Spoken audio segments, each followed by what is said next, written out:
Okay, I'm just going to do a quick video on what we talked about in the podcast in terms of what I see most frequently in triathlon freestyle kicking that's not really what we want to see, and then some quick things on how to start to correct that. So the most common thing I see with triathletes trying to kick is that they've got some version of this, like they're riding a bike.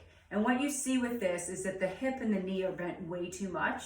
And then sometimes you'll see the foot flex like that. Sometimes you'll see the toe pointed. But either way, there's some version like this where there's just too much of a sharp bend in the knee and the hip.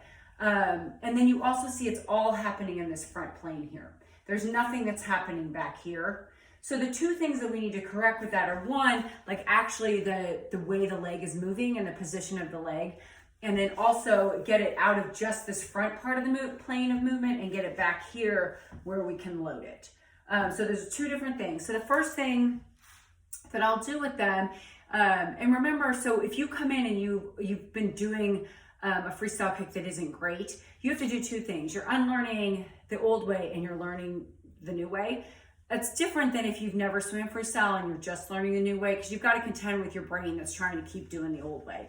So I use a lot of cues, which are just things that help people get into the right position without too much thinking. So the drill that I will start with is one where we take the hands out of the equation. So their hands are just at their side, they're face down in the water. So I'm laying down in the water on my stomach with my hands at my side.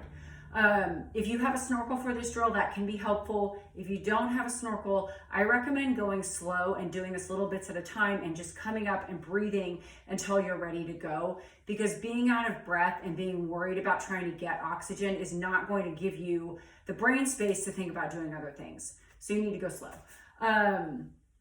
So we're laying down in the water, hands are at our side, and we're locking out our legs. So instead of doing this, if we lock out our legs, it's looking like this, right? And that's an exaggeration, of course, but it helps us not do this, right? So you're locking out your legs. I will generally have somebody put their hands here because it kind of serves as a cue, like not to bend that here through the crease of the hip. So if you have your hands here and then you're locking it out, that prevents you from doing this too much.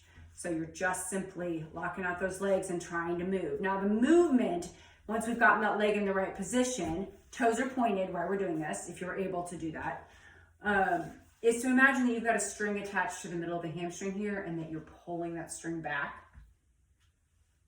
And the reason for that, what that does, that motion, you're using your glutes and your hamstring to load, right? As I do that, I'm feeling that through my butt and my hamstring. Here, the back half of the kick.